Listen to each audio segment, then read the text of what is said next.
शापित राजकुमारी 2। माही को ढूंढते हुए अजय काफ़ी परेशान हो गया था, मगर अब तक माही का कुछ पता नहीं चल पाया था। उसने माही को कॉल करने की कोशिश भी की, लेकिन वहाँ नेटवर्क नहीं होने से वो कुछ न कर सका। 2 घंटे बीत गए थे और उसकी तलाश जारी थी। रात के 12 बजे थे, फिर भी अजय उसे तलाश ही रहा था। तभी अचानक उसे किसी की आवाज़ सुनाई दी। अजय चौंक गया और सोचने लगा कि शायद माही ही शरारत कर रही होगी। वहाँ पर काफ़ी अंधेरा था, इस वजह से वहाँ कौन है ये समझ नहीं आ रहा था। अजय मोबाइल की टॉर्च की मदद से उस जगह आ पहुँचा जहाँ से आवाज़ आ रही थी। वहाँ जाकर उसने देखा तो वहाँ माही नहीं बल्कि एक मूर्ति थी, जो कि पहले वाली मूर्ति से काफ़ी हद तक मिलती जुलती थी। वो कुछ कह ही रही थी। अजय जैसे ही उस मूर्ति के पास जाकर पहुँचा तो उसे बात करता देख अजय को बड़ा ही आश्चर्य हुआ। कोई मूर्ति बात कैसे कर सकती है, यह सोचकर वो अचरज में पड़ गया। पहले तो उसे लगा कि उस जगह के मालिक ने डराने की कोई तकनीक इस्तेमाल की होगी, और फिर अचानक उसके मन में कुछ घबराहट सी होने लगी। राजभवन के बारे में उसने जो पढ़ा था, कहीं वो सच तो नहीं है। ये बात जैसे ही उसके मन में आई तो वह घबरा गया और घबराते हुए उस मूर्ति से कहने लगा, कौन कौन हो तुम? और माही कहाँ है? कहीं तुमने तो माही को कुछ नुकसान तो नहीं पहुँचाया है? कहाँ है मेरी माही?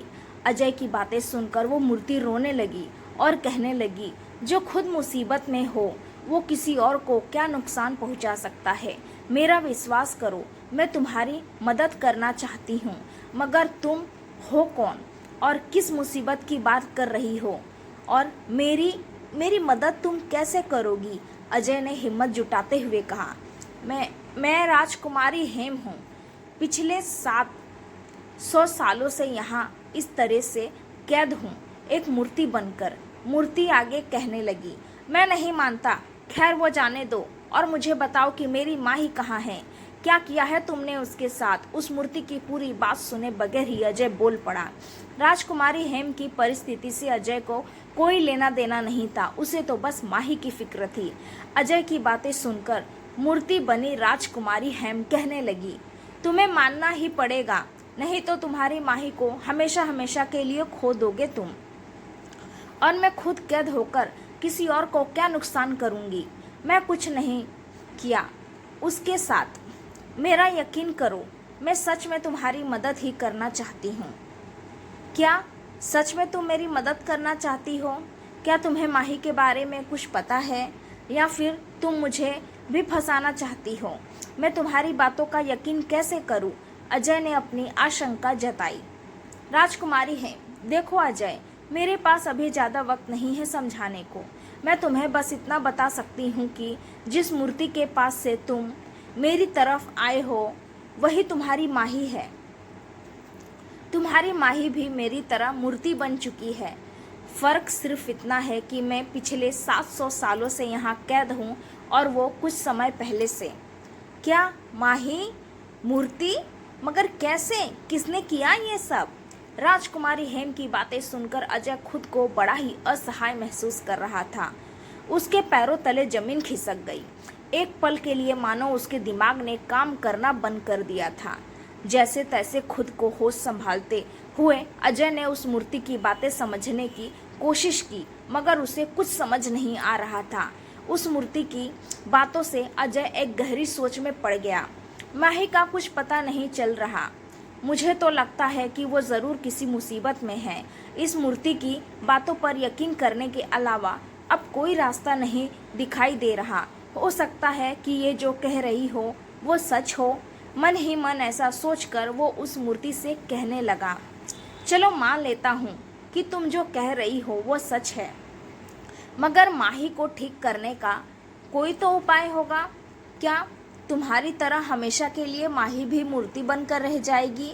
एक उपाय तो है, मगर वो इतना आसान नहीं है, बहुत ही कठिन है। किसी सामान्य व्यक्ति से कर पाना तो ना के बराबर है। मूर्ति बनी हुई राजकुमारी हेम ने रहस्यमयी अंदाज से अजय को कहा, चाहे कितना भी कठिन क्यों ना हो, मैं मेरी माही के लिए कुछ भी कर जाऊंगा। किसी भी तरह से उसे वापस पहले की तरह बना कर ही रहूंगा, चाहे जो हो जाए, मगर माही को वापस लिए बगैर मैं यहाँ से लौटूंगा नहीं। निश्चयी भाव से अजय उस राजकुमारी से कहने लगा, उपाय बताने से पहले कुछ बातें जानना तुम्हारे लिए जरूरी है। उसके बाद ही मैं उस उपाय के बारे में तुम्हें बता सकूंगी, क्योंकि जितना खतरा माही के लिए है उससे भी कई ज्यादा खतरा वह उपाय करने वाले को है। फिर से एक रहस्यमयी लहजे में उस मूर्ति रूपी राजकुमारी ने अजय से कहा, अजय ठीक है, मगर वो उपाय कितना भी खतरनाक क्यों ना हो, मैं जरूर करूँगा। राजकुमारी हेम, तो सुनो, माही को मूर्ति से फिर इंसान बनाने के लिए तुम्हें जादुई कमल लाना पड़ेगा। उस जादुई कमल के स्पर्श से ही वो मूर्ति से इंसान बन जाएगी। अजय, जादुई कमल? ये जादुई कमल कहाँ मिलेगा? जहाँ भी हो, मगर मैं उसे ज़रूर ले आऊँगा और मेरी माही को फिर से पा सकूँगा। राजकुमारी हेम, ये इतना आसान नहीं है अजय। मैंने तुमसे पहले भी कहा था, अब फिर से कह रही हूँ, जादुई कमल को लाने के लिए बहुत कठिनाइयों से गुजरना पड़ेगा। अजय, मुझे बताओ तो सही, किस तरह की कठिनाइयों का सामना करना पड़ेगा? राजकुमारी हेम, जादुई कमल तक जाने के लिए 7 दरवाजों को पार करना पड़ेगा। हर एक दरवाजा खोलने के लिए एक परीक्षा से गुजरना पड़ता है। अजय, माही के लिए मैं दुनिया की किसी भी परीक्षा को पार करूंगा। राजकुमारी हेम, एक परीक्षा यानी एक समस्या, और किसी भी परीक्षा में नाकामयाब हुए तो परिणाम मृत्यु ही है।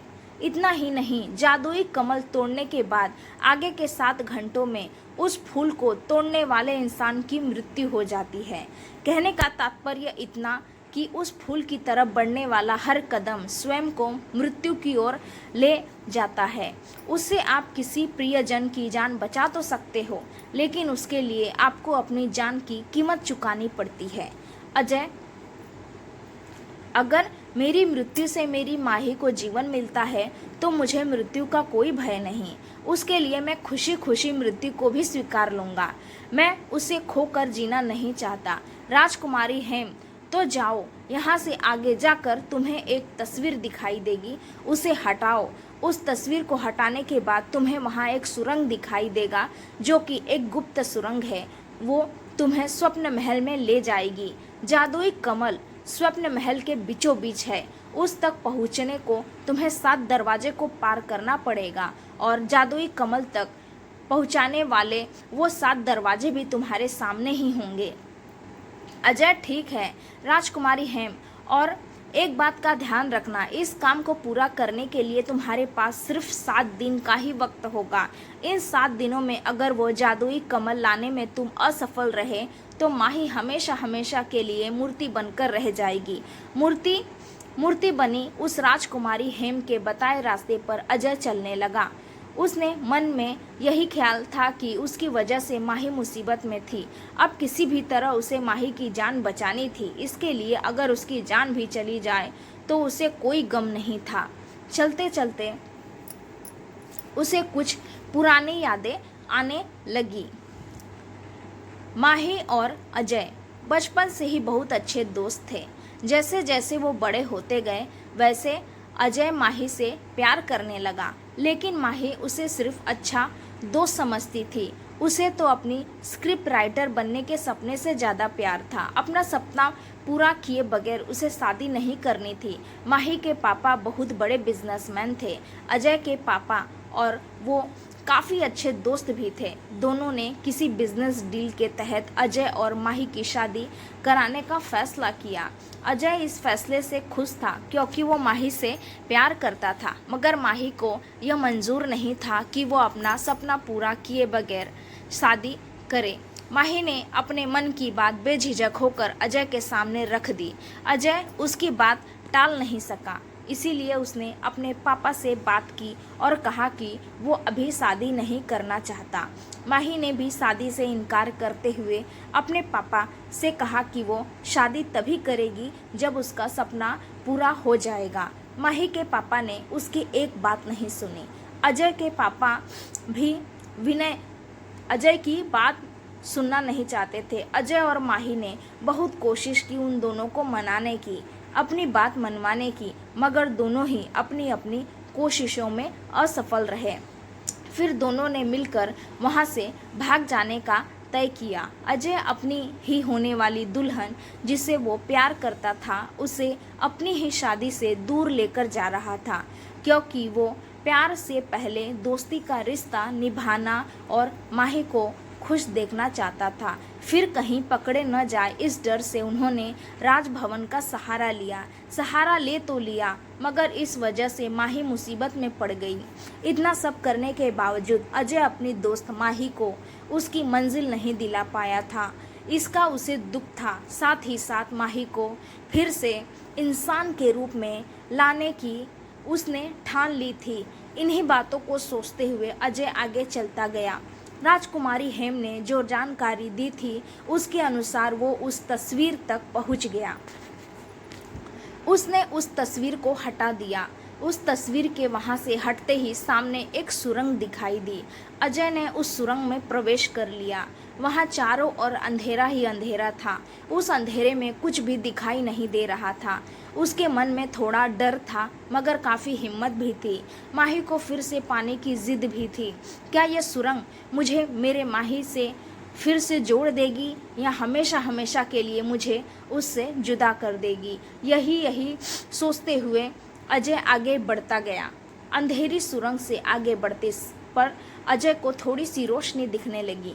धीरे धीरे वो उसकी तरफ बढ़ता चला गया और कुछ ही देर बाद अजय स्वप्न महल के सामने खड़ा था। वाव, कितना अच्छा दिखाई देता है ये स्वप्न महल। इसे देखकर तो कोई भी होश खो बैठेगा। बाहर से ही इतना अच्छा लग रहा है तो अंदर भी कितना खूबसूरत होगा यह। काश की माही मेरे साथ होती और ये महल हम दोनों का होता तो कितना मज़ा आता। माही का नाम लेते ही उसकी आंखों में पानी आ गया और वो आगे कहने लगा, मैं यह कैसे भूल सकता हूँ कि कुछ चीज़ें बाहर से ही खूबसूरत लगती है। माही के लिए ही तो मैं यहाँ आया हूँ और खामखा ही सपने देखने लग गया, जबकि मुझे पता है माही और मेरा साथ अब सिर्फ मेरा सपना है। मुझे मूर्ति से फिर इंसान बन जाने के बाद तो मेरी मृत्यु निश्चित है। ऐसा कहकर अजय रोने लगा, लेकिन फिर से उसने खुद को संभाला और वो अपने लक्ष्य की ओर बढ़ने लगा। तुझे हिम्मत नहीं हारनी है अजय। अपनी माही के लिए तुझे हर मुसीबत का सामना करना है। पता नहीं आगे किन किन मुश्किलों से पाला पड़ेगा, मगर हर हाल में तुझे हिम्मत से लड़ना है। मन ही मन ऐसा सोचकर अजय ने आगे की ओर कदम बढ़ाया। जैसे ही उसने अपना पांव आगे लिया, उसे ज़मीन के हिलने की आवाज़ आई। ऐसा महसूस हो रहा था कि कोई भूकंप सा आ रहा हो। अजय ने आगे बढ़ाया हुआ कदम पीछे ले लिया और वो आवाज़ भी बंद हो गई। अजय कुछ भी समझ नहीं पा रहा था कि क्या हो रहा है। फिर से उसने कदम बढ़ाया और ज़मीन में फिर से वही हलचल महसूस हुई और अजय फिर से पीछे हट गया। कुछ देर बाद अजय ने उस आवाज़ की परवाह किए बगैर वो वैसे ही आगे बढ़ता गया। उसे वो हलचल महसूस तो होती रही, मगर कोई भूकंप नहीं आया था। वो हलचल कुछ और नहीं बल्कि आगे आने वाली मुश्किल की चेतावनी थी और अजय अपने प्यार के लिए हर चेतावनी को, हर मुश्किल को पार करने के लिए आगे की ओर बढ़ चुका था। दिन पहला अजय जब उस दरवाजे तक पहुंच गया था तो राजभवन के बाहरी दुनिया में सूर्योदय हो चुका था। उसकी कुछ किरणें राजभवन में स्थित मूर्ति बनी माही के ऊपर आ गई। वही किरणें उस मूर्ति से परावृत्ति होकर स्वप्न महल को प्रकाशमय बना रही थी। उसी प्रकाश में अजय को उसकी मंजिल की तरफ ले जाने वाला पहला दरवाजा दिखाई दिया। अजय आगे बढ़ा और उस दरवाजे को खोलने का उपाय खोजने लगा। उसने काफ़ी निरीक्षण किया, लेकिन फिर भी उसे कोई मार्ग दिखाई नहीं दिया था। फिर उसने दरवाजे को धक्का देकर उसे खोलने की कोशिश की। जैसे ही उसने दरवाजे को धक्का दिया तो उसे किसी के जोर जोर से हंसने की आवाज़ आई। अजय ने चारों तरफ देखा, मगर वहाँ कोई नहीं था। जैसे ही वो इधर उधर देखने लगा तो हंसने की आवाज़ और बढ़ती गई। अब अजय घबरा गया था। उसके मुंह से एक शब्द भी नहीं निकल पा रहा था। डर के मारे उसे पसीना छूट रहा था। तभी अचानक से वह हंसने की आवाज़ बंद हो गई और दरवाजे के सामने एक विशाल महाकाय शरीरधारी कोई राक्षस जैसे दिखने वाला प्रकट हो गया। उसकी लंबी लंबी जटाएं थी। हाथी के दांतों जैसे दिखने वाले 2 बड़े से दांत भी थे। उसका शरीर देखकर ही सामान्य इंसान डर के मारे मर जाता। वो राक्षस अजय के सामने प्रकट होते ही अजय के होश उड़ गए। इतने बड़े राक्षस के सामने अजय ऐसा दिख रहा था जैसे कि बरगद के पेड़ के आगे कोई गुलाब का पौधा रख दिया हो। उस राक्षस ने अजय को एक हाथ में उठा लिया और अपनी मुट्ठी में पकड़ लिया। मुट्ठी में पकड़कर अजय से कहने लगा, इस दरवाजे को खटखटाकर तुमने अपनी मौत को दस्तक दी है। देखो तुम्हारी मौत तुम्हारे सामने खड़ी है। अजय को पता था कि उसे कोई न कोई मुसीबत का सामना करना है, मगर वो इतनी बड़ी होगी उसने कभी सोचा भी न था। लेकिन उसके मन का निश्चय अभी भी डगमाया नहीं था। उसने अपनी हिम्मत को हारने नहीं दिया और वो उस महाकाय राक्षस से कहने लगा, मैं आपसे प्रार्थना करता हूँ, मुझे मेरी दोस्त माही की जान बचानी है। मुझे छोड़ दो और ये दरवाज़ा खोल दो। मुझे जादुई कमल को जल्द से जल्द ले आना है ताकि मेरे दोस्त की जान बच सके। अजय की बातें सुनकर वह राक्षस और एक बार जोर से हंसा और कहने लगा, हा हा हा हा, मूर्ख, पहले तू अपनी जान तो बचा ले। तू यहाँ तक तो आ गया, मगर यहाँ से जिंदा वापस नहीं जा सकता। आज तक यहाँ आया कोई भी इंसान वापस नहीं लौट पाया है। यहाँ से तू जाएगा तो सीधा मेरे पेट में। बहुत दिनों से भूखा हूँ मैं।